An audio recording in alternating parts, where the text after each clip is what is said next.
Hello বন্ধুরা, আসসালামু আলাইকুম। পাপড়ি মাশরুম অ্যান্ড অ্যাগ্রো ফার্মের পক্ষ থেকে সবাইকে শুভেচ্ছা। আশা করি সবাই ভালো আছেন। একজন শ্রদ্ধেয় নতুন চাষি জানতে চেয়েছেন, ম্যাডাম আমি সাবার মাশরুম সেন্টার থেকে 40টি রেডি স্পন এনেছি। 13 তারিখ বাড়িতে এনে প্যাকেট কেটে পানি দেয়া শুরু করলাম, এখনো পিনহেড আসে না। এর কারণ কি? এটা PO2 জাত। আপনি 13 তারিখে যদি কেটে বসান সেক্ষেত্রে আপনার এতদিন সময় লেগে যেতে পারে না। সেক্ষেত্রে আপনি পানি ঠিক মতো দিয়েছেন কিনা, ঠিক মতো স্প্রে করছেন কিনা, সেটা একটা বড় বিষয়, কিন্তু এতদিন লেগে যেতে পারে না।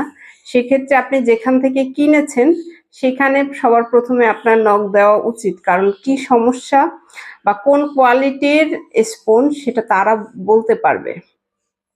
সঠিক স্পন যদি হয়ে থাকে সেক্ষেত্রে আপনার সর্বোচ্চ 15 দিন, 10 থেকে 12 দিনের মধ্যে চলে আসার কথা, কারণ ওয়েদারটা অনেকটাই নর্মালে আছে। অনেকে মনে করে থাকেন যে মাশরুম চাষের জন্য হয়তো বেশি শীতের প্রয়োজন, বিষয়টা এরকম না। যখন তাপমাত্রা 28 থেকে 30 হয় তখনই এটার জন্য পারফেক্ট সময় এবং পারফেক্ট ওয়েদার। বেশি শীত আমরা যেরকম কুঁচকে যাই, মাশরুমও সেরকম কুঁচকে যায়, যার কারণে এই ধারণাটা সম্পূর্ণ ভুল।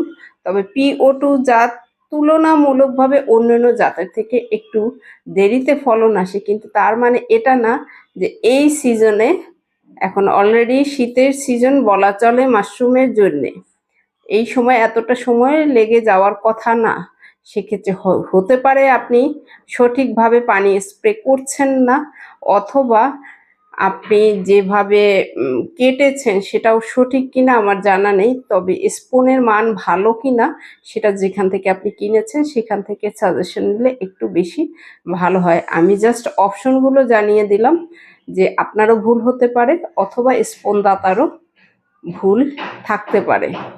আশা করি ভিডিওটি দেখে উপকৃত হবেন। ভালো থাকুন, সুস্থ থাকুন এবং নিজ ঘরে ঘরে মাশরুম চাষ করে নিজের পুষ্টি চাহিদা মিটিয়ে তুলুন এবং অর্থনৈতিকভাবে নিজেকে উদ্যোক্তা হিসেবে স্বাবলম্বী করুন। যে কোনো প্রশ্ন মাশরুম সংক্রান্ত আমাদের পেজে নক দিয়ে রাখতে পারেন। চেষ্টা করব ধারাবাহিকভাবে জানিয়ে দেওয়ার, যাতে আপনি নিজেও জানতে পারেন এবং বাকিরাও জেনে নিতে পারে। ভালো থাকুন, সুস্থ থাকুন। আল্লাহ হাফেজ।